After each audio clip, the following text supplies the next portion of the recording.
சுருக்கமாக பேசியிருக்காரு. இது ஒரு நடிப்பாகத்தான் பார்க்கப்படுகிறது பொதுமக்கள் கிட்ட.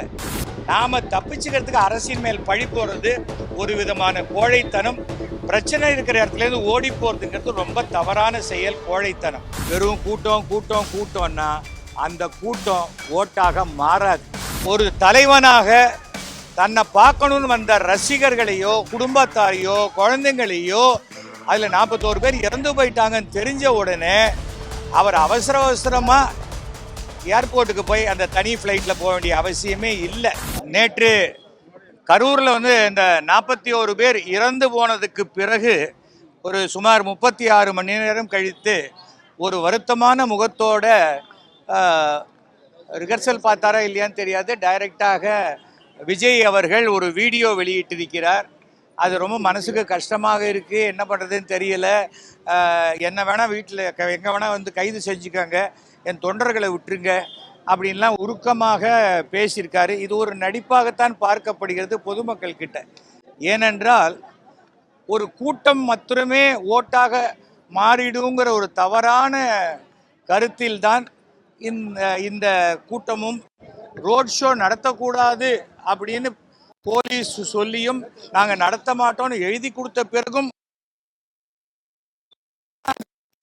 அடிப்படை காரணம் தாவேகால எழுதி கொடுத்துருக்காங்க.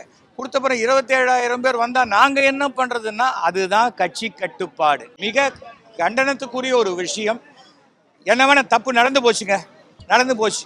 ஆனா ஒரு தலைவனாக தன்னை பார்க்கணும்னு வந்த ரசிகர்களையோ குடும்பத்தாரையோ குழந்தைங்களையோ அதில் 41 பேர் இறந்து போயிட்டாங்கன்னு தெரிஞ்ச உடனே அவர் அவசரமாக ஏர்போர்ட்டுக்கு போய் அந்த தனி ஃப்ளைட்டில் போக வேண்டிய அவசியமே இல்லை. கரூர் ஹாஸ்பிட்டலுக்கு அவர் வந்திருக்கணும். ராத்திரி 10 மணிக்கு மேலே இங்கே முதலமைச்சர் கிளம்பி அங்கே அத்தனை பேரையும் பார்த்துட்டு போயிருக்கார்.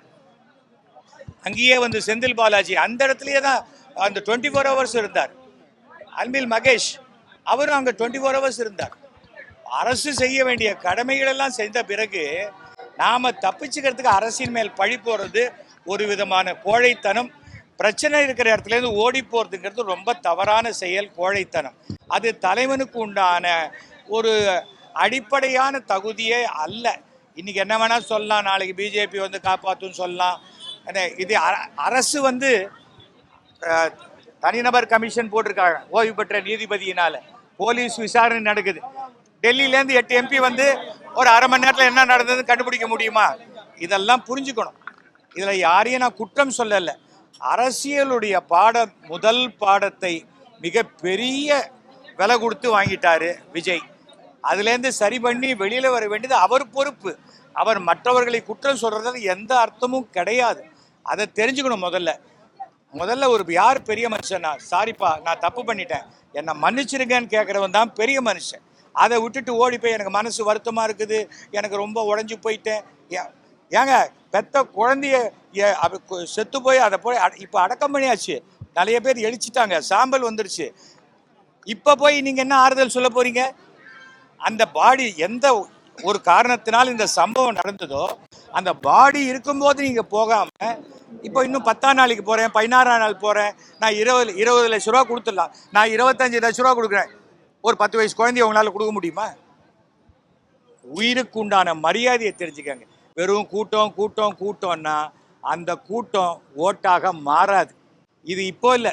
பெருந்தலைவர் காமராஜருக்கு அவர் தேர்தலில் நின்று தோற்ற பொழுது ஷோ பேசுகிறார் மெரினால, 1 லட்சம் பேர் கூட்டம். தெரிஞ்சுக்கங்க, கூட்டம் வரும், நடிகனை பார்க்க கூட்டம் வரும். ஆனால் அந்த நடிகர் வாழ்க்கையில் என்ன செய்திருக்கிறார் என்பதை புரிஞ்சுக்கணும். நான் 53 தடவை பிளட்டு கொடுத்துருக்கேன், விஜய் கொடுத்துருக்காரா? நான் 600 அனாதை பிணங்களை அடக்கம் பண்ணிருக்கேன், விஜய் கொடுத்துருக்காரா? அப்படி பார்த்தால் நான் விஜயை விட பெரிய நடிகர் இல்லை. ஆனால் விஜயை விட அந்த நல்ல மனிதன்கிற பேரை எடுக்கிறதுக்கு ஒரு தலைவன் கற்றுக்கணும். சிஎம் அரெஸ்ட் பண்ணுங்க, என்ன சிஎம் அரெஸ்ட் பண்ண மாட்டார். தமிழக அரசு விஜயை அரெஸ்ட் பண்ண மாட்டார். அந்த சிம்பத்தியை வாங்கிக்கிட்டு அதன் மூலம் ஏதாவது கெயின் பண்ணலாம்னு நினச்சா அதுவும் விஜய்க்கு தோல்வியாகத்தான் போகும். அரசியலில் பழந்தின்னு கொட்டை போட்டு 6வது முறையாக ஆண்டு கொண்டிருக்கும் அரசு இந்த திமுக அரசு. அவங்க கிட்ட போய் சும்மா இன்னும் வரவே இல்லை இவர். கமலஹாசன் வந்தார், கடைசியில் எங்கே வந்தார்? திருப்பியும் திமுகவுடைய கூட்டணிக்கு தானே வந்திருக்காரு. ஃபஸ்ட்டு அதை புரிஞ்சுக்கணும்.